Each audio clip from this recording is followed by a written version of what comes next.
கவனிச்சீங்களோ அதை விட இன்னும் அதிகமாக கவனிங்க. இது உங்களுடைய வாழ்க்கையில நீங்க பிரச்சனையில மாட்டிக்காம இருக்கிறதுக்கும், வாழ்க்கையில கோடிகளிலே பொருள வேண்டும் என்றால் என்ன செய்ய வேண்டும் என்பதற்கும், மிகப்பெரிய மனிதராக உருவாக வேண்டும் என்றால் என்ன செய்ய வேண்டும் என்பதற்கும் இது பிரயோஜனமாகும்.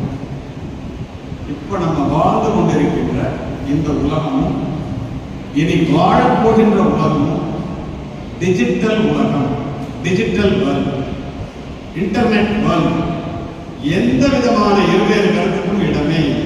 இன்னும் புரியுற மாதிரி சொல்லணும்னா, படிச்சா வேலை என்ற நிலை மாறி தேவையானதை படித்தால் வேலை என்ற நிலைக்கு வந்து இன்று தேவையானதை படித்தால் மட்டும் வேலை அல்ல, தேவையானதை படித்தாலும் மல்டி டிசிப்ளினரி ஸ்கில் என்று சொல்லக்கூடிய தொழில்நுட்பத்தை எப்படியெல்லாம் உபயோகமாக உபயோகிக்க முடியுமோ அதை தெரிந்து கொண்டவர்கள் மட்டுமே வாழ்க்கையிலே முன்னேற முடியும் என்பதை இன்றைய காலகட்டம். பிளஸ் டூ படிக்கிற நிலை 2025, அடுத்த வருஷம் போய் காலேஜில் சேர்ந்து ஒரு 4 வருஷம் கழிச்சு 2030 நீங்க வெளியில வரும்போது, இப்ப கம்ப்யூட்டர் சயின்ஸ் எல்லாரும் இருக்கீங்க. 30வது வருஷம் வெளியில வரும்போது இந்த கம்ப்யூட்டர் சயின்ஸ் எல்லாம் அவுடேட் ஆகி அதை விட வேற ஒரு ஆர்டிபிஷியல் இன்டெலிஜென்ஸ் ஒன்று வந்துடும். இப்பவே வந்துருது. உங்களுக்கு தெரியுமா? ஆர்டிபிஷியல் இன்டெலிஜென்ஸ் அதுதான் இன்னைக்கு பெருசு. எனக்கு அதை பத்தி நீங்க விளக்கமா சொல்லணும் அப்படின்னு சொல்லி அருளரசி அவர்கள் சொன்னாங்க. நான் இன்னும் அதிகமாகவே சொல்றேன்.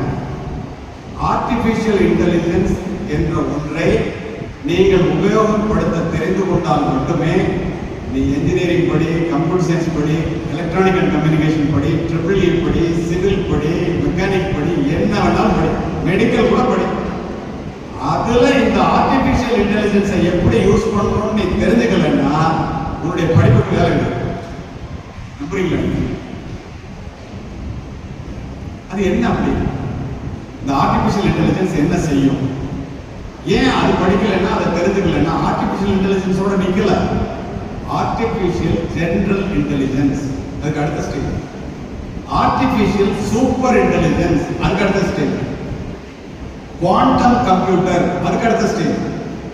இந்த ஆர்டிபிஷியல் இன்டெலிஜென்ஸ்ல வித்தியாசம். ஆர்டிபிஷியல் இன்டெலிஜென்ஸ்க்கும் ஆர்டிபிஷியல் ஜெனரல் இன்டெலிஜென்ஸ்க்கும் என்ன வித்தியாசம்னா, ஒரு கிளாஸை எடு அப்படின்னு ஒரு ரோபோட் கிட்ட சொல்றீங்கன்னு அது கிளாஸ் எடுக்கும். அதே ஆர்டிபிஷியல் ஜெனரல் இன்டெலிஜென்ஸ்க்கு